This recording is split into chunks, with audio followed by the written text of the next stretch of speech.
Today in the shop I have a set of 1-ton axles that are getting 513 gears and lockers. We got a 10 1/4 Dana60, 10 1/4 is getting a Yukon Grizzly locker, the 60 is getting a TORQ locker. So I got all the parts all separated out. Let's start banging bearings off the old stuff so we can take a look at some shims, get the carriers, and get these things together. Alright, let's get on it.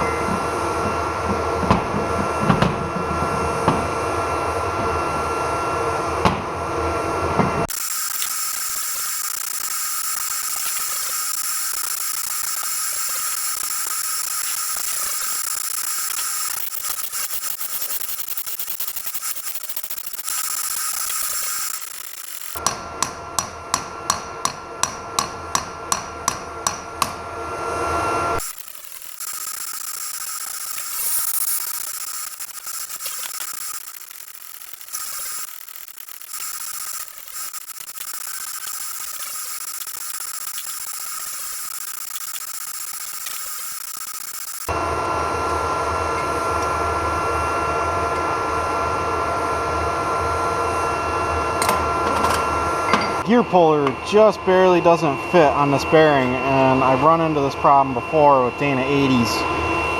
So I think I'm just going to modify this a little bit because I've only used this thing like 4 times and it's barely worked. So I just need to make this a little bigger. The way this puller works is pretty cool, I'll show you. But let me modify it so I can use it to yank this off.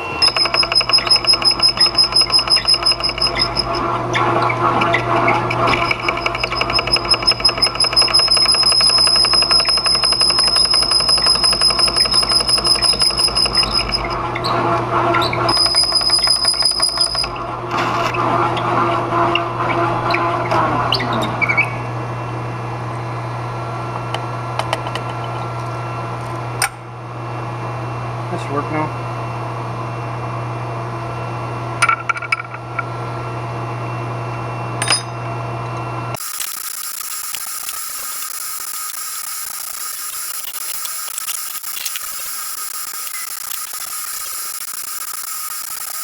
Alright, so the factory pinion shim was a 27.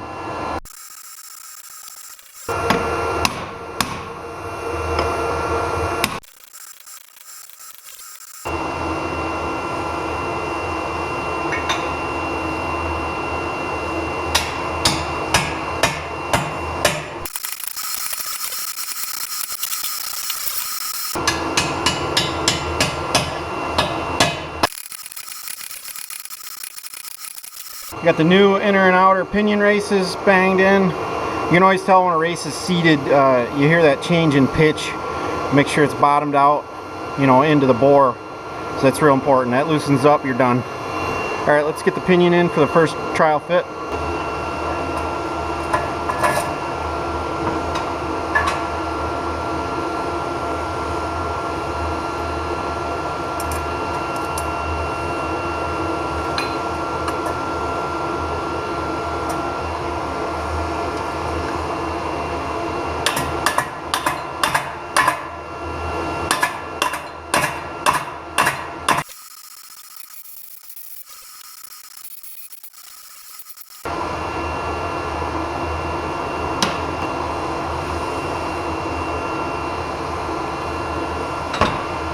Small correction, I was looking at Chrysler. I forgot, this is a Ford 10 1/4, not a Chrysler 10 1/2. So, not that it matters, but yeah, the OEM pinion depth, shim depth is 25. So we had like a 27.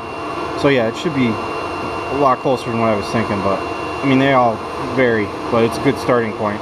And our pinion preload that we want to shoot for 25 to 35 inch-pounds on new bearings. So right now I have it so there's no play.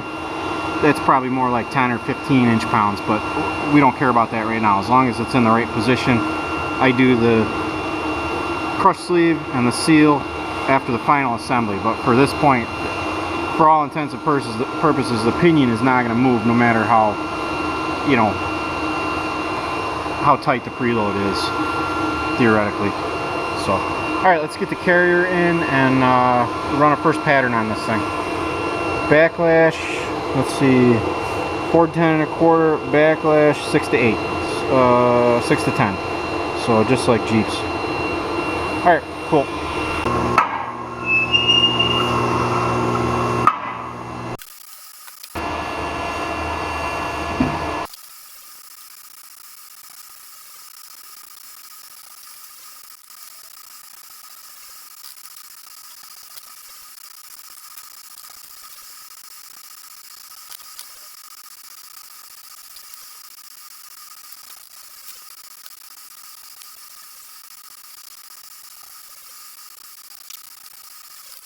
Alright, so right here I'm just guessing, just get a shim pack in there and try to get it close. Normally I would have the existing ones that I could at least measure and then start with, but I'm flying blind here because this came disassembled. So right now my preload is way loose, and I gotta probably add a bunch in here, but just play with it until, you know, you gotta lightly pound these in and then get your backlash right before we can run the first pattern.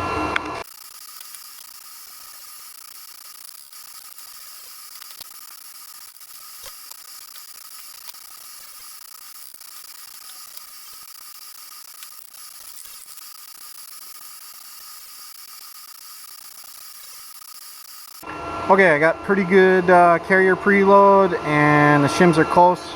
The spec for backlash is 6 to 10 and I'm rated about 9, so I'm gonna run a pattern, see which direction I gotta go, and then maybe add a tiny bit more preload to decrease the backlash, and add a shim to either side, whatever it needs, make the backlash just a little bit smaller and a little bit more carrier preload, depending on what the pattern tells me.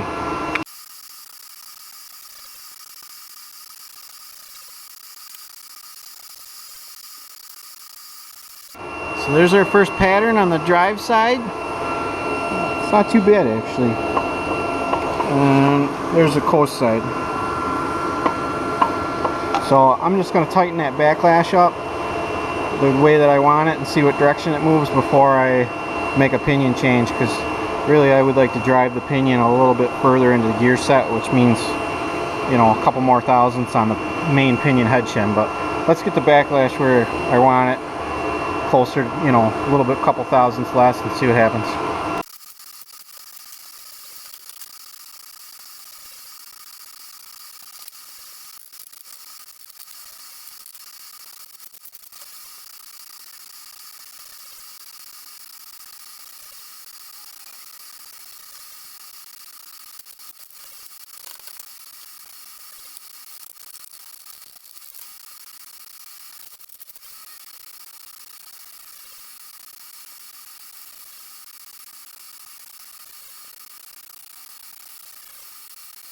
Alright, I'm gonna go with that.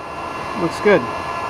Our drive is good, our coast is good. We got a good amount of carrier preload. Now we just gotta take it apart, put a crush sleeve in it, and do a seal and button it up. Not too bad. Alright.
probably about 10.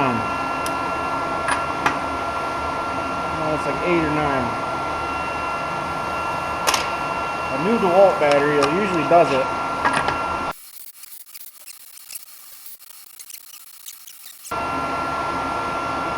$24, $25, so I'm gonna call that good. Inspect. So the pinion preload process that I just did is independent of gear setup, right? So other than your pinion depth. So once I was happy with my pinion depth and the gear setup, then I went back to preload, which does not change the position of the pinion or the gear setup. So the first thing I did was I took everything apart, and then I put the bearing back on with the crush sleeve inside for the first time. So they're only one-time use. They only go smaller, they don't get bigger.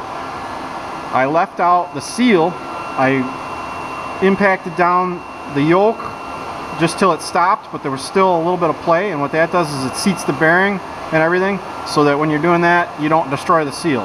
Then I pulled the yoke back off, put the seal in, put the yoke back on, put a brand new nut with red Loctite for the first time nut, and then slowly went down all the way, seated it, and then started playing with my torque wrench to get it down to factory spec.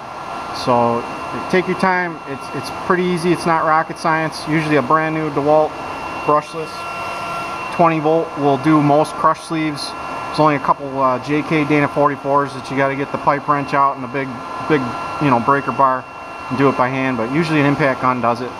So there we go. We got pinion preload. Now all we got to do is put the carrier back in, torque the carrier bolts, and she's done. One other thing I'm going to do while it's upside down and all the chips will go out, I'm going to thread this hole to an MPT plug for the guy, because he's not using the tone ring or the wheel speed sense on this build. You know, this drill bit is comically large. Oh man, it's not gonna fit.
Alright, that wraps up this 10 1/4 513 gear install. We ended up with a good pattern. We had probably about 7 thousandths backlash, 7 or 8 thousandths backlash. We ended up using a 28 thou pinion shim for our pinion depth, and our pinion preload ended up at like 23 to 25 inch-pounds. So that everything's right in spec. It's all buttoned up, ready to go.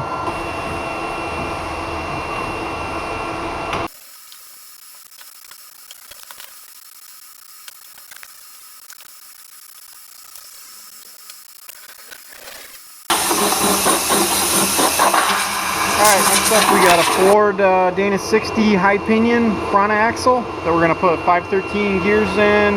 We got a TORQ locker that's going to go in the open diff that it had. Advanced adapters, 1350 yoke. We got all the parts and seals and shims and bearings lined up. Should be a good clean install. Nice sandblasted housing again.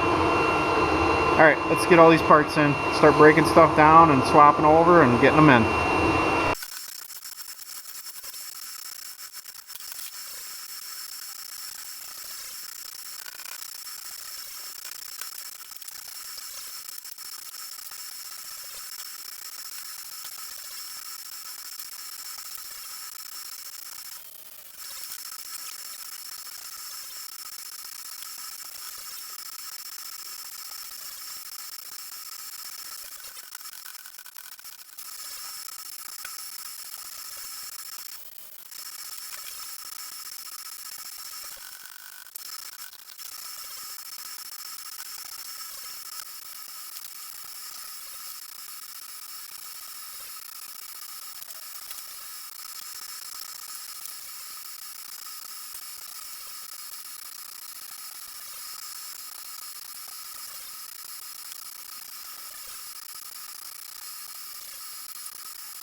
Putting in the inner axle seals here. I made this many Dana60s ago to fit to pound in inner axle seals, and I made this hammer also.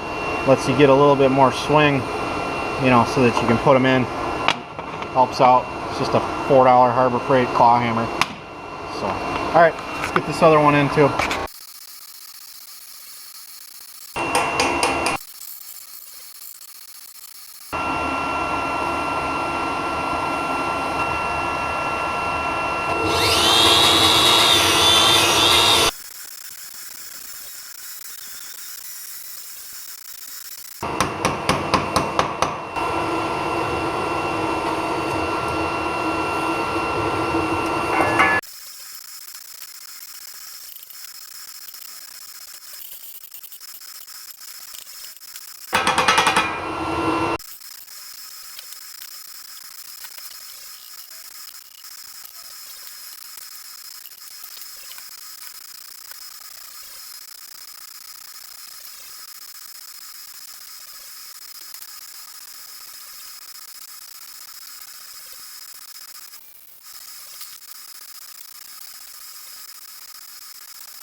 So I got to get this carrier to get fit for the first time, meaning I got to change the shims. The old school 60s are kind of annoying because the shims are in between the bearings. And I just remembered in my stack of old setup bearings, I have a set of carrier bearings for 60 that have been ground out. So I'm going to use those to take on and off and get it close, and then I'll use these real good bearings.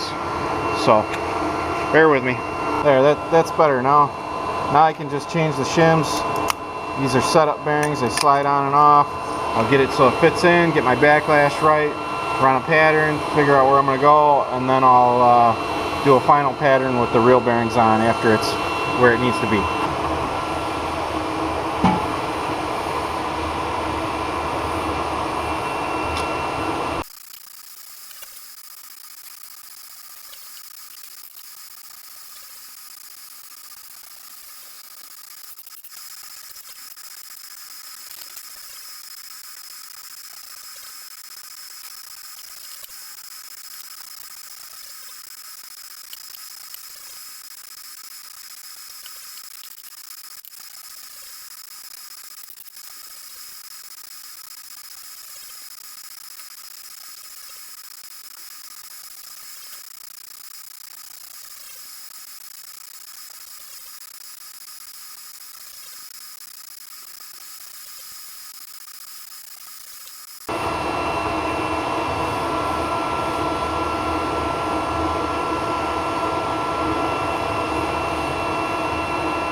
Alright, so hard to see, but looking at that pattern on the drive and that pattern on the coast, I'm going to say the pinion is too far away, so I'm going to drive it in a little bit and run another pattern. I mean, the drive doesn't look terrible there, but I don't like how that coast looks, so I'm going to see if I can drive it in a little more and keep this centered but fix the coast. So, alright, let's add a little bit of pinion shim. Take it all apart and do it again.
Alright, just to recap what we got going on. I started with a 52,000th pinion depth shim. Ran a pattern with the right backlash and preload. Read the pattern and decided to move the pinion, drive the pinion deeper in. I went from a 52 to I think like a 58. I still didn't look like it was making progress, so I went to a 64. The pattern still was looking the same, so just for the heck of it, I threw back in a 50, completely the other direction, and so this is totally wrong now.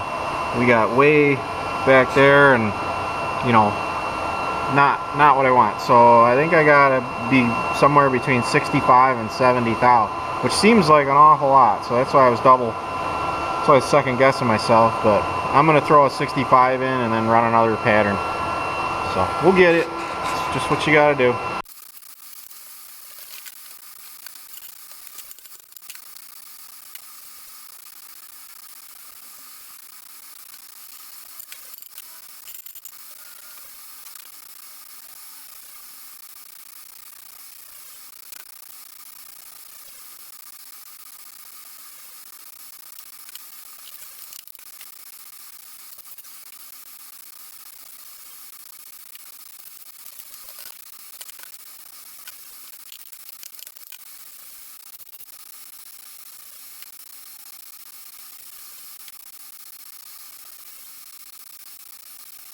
Alright, so we're back on it.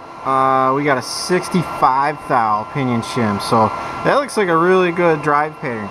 The coast, I guess, is not terrible, but my backlash is a little tight right now. It's rated about 5, so I'm just gonna open that up a tiny bit and run another pattern. And I'm thinking that's gonna be what I'm gonna compromise on.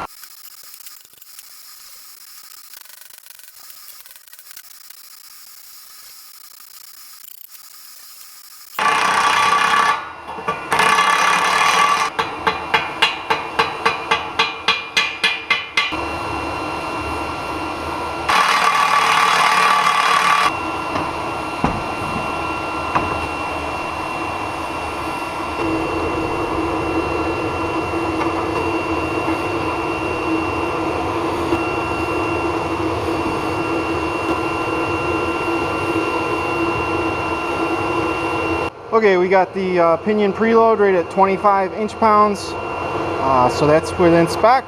Now we got to put the carrier back in with the real bearings and just run a final pattern to make sure nothing changed.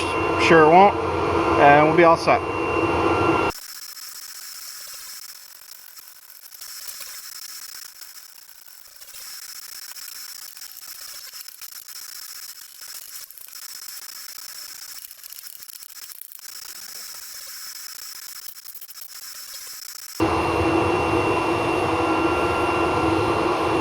got a final backlash of about 7. It's kind of hard to see.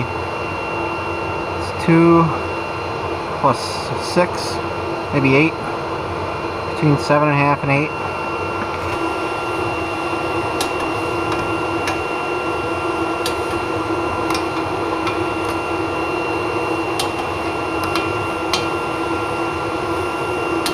So most of the tools I used for these two axle re-gears are, you know, pretty common stuff. Impact guns, hammers, ratchet sockets, you know, RTV. But I just wanted to take a minute and just go over some of the not so common tools that I used. First off is a dial indicator with a magnetic base that's adjustable in a couple different directions and everything. You can clamp it and you know, so that you can attach it to the housing and measure the backlash, which is the gear mesh spacing. So that's in thousandths of an inch. Usually it's 6 to 10 thousandths are most Dana axle specs. So that's a specialty tool you need. This is a steering wheel puller that I use sometimes. Not really specialty, but you know, I use that to pull stubborn yokes off instead of just beating on them with hammers. This is an inch-pound torque meter that you need to measure pinion preload. So that's important. So really, these are the two, you know, most common tools that everybody doesn't have in their garage.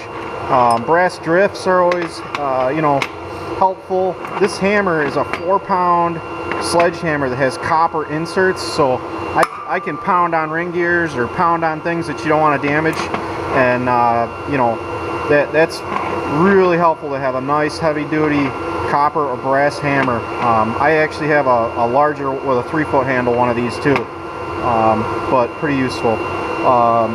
Seal drivers, you know, they sell kits and stuff, but usually they're junk. They're aluminum or they're plastic, and so I end up spinning my own whatever I need on the lathe out of good DOM steel tubing or tool steel.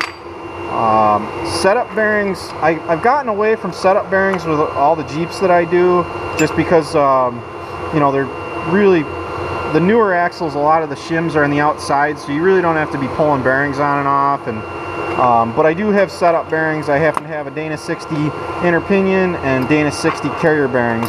These are other Jeep and Chrysler pinion bearings, but that's my setup bearings.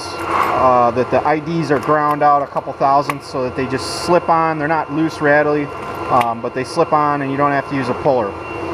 Speaking of pullers, this bearing puller, you know, I was a little, you know, hesitant to buy one of these, but they're awesome. I would buy one again tomorrow. They're real nice, you know, threaded driven. You can pull pinion bearings off, carrier bearings, ones that you can't get those clamshell pullers off. It just works fast. It works awesome. It doesn't wreck the bearing. I bought even the third one to do big stuff. I've only used this one about 3 times on Dana80s, or I did an American Axle 11.5. And like today I modified it to work on that 10 1/4. I've honestly never done a 10 1/4 probably in years. So, but I think this goes for probably about 300 bucks on Amazon, and it's well worth it. You know, various tools that I use to pound bearings on. I'll probably see some comments of, oh, you're beating up bearings and everything. I've been pounding on bearings with claw hammers for 15 years and I've never had an issue. They're hardened steel. They don't care. Lots of people say heat them up, whatever, fine, whatever works for you, but that's just the method that I've done. Never had an issue. You just got to make sure that they're seated properly, whether you use, you know, a race at the end to pound it on and hear that change of pitch when the metal contacts, or whether you're using a flat chisel. And if you're careful and not a moron, it's very easy to just seat bearings. I mean, I do have, you know, a 30-ton shop press sitting over there that I can use for stuff if I need it, but honestly, it's a waste of time, and that's how I put bearings on. So other than that, you know, a nice micrometer is nice to have so you can measure, you know, shims and stuff, but really you can get away with this because you know when you got to go bigger or smaller, and it's basically a guessing game, you know, until you get right down to, you know, your second or last change to get a good pattern. But you know, and pattern reading is not something that's easy. The Yukon makes a pretty good book. They give some instructions, some of it's kind of, you know, hard to really make sense of, but you know, you probably saw me reference this spec book a lot, so that's, you know, I don't remember all this stuff, but other than the Jeeps that I always work on, JK stuff. But they got a nice spec book in it. They go through kind of a step-by-step for somebody that's, you know, just starting to do this. You know, seal prep, adjusting backlash, initial setup, you know, setting pinion depth, you know, getting to the point where you start reading the contact pattern, heel, you know, the heel and the coast. And so it's a pretty good book actually for what it is, so good to reference. But alright, that's my little spiel on tools that not everybody has, but you gotta have to be able to do this. So alright, thanks for watching. Alright, that wraps up this install. We did a Ford Dana60, 513 gears, torque locker install, and a Sterling 10 1/4. We did 513 gears and a Yukon Grizzly locker. So that wraps this all up. Thanks for watching.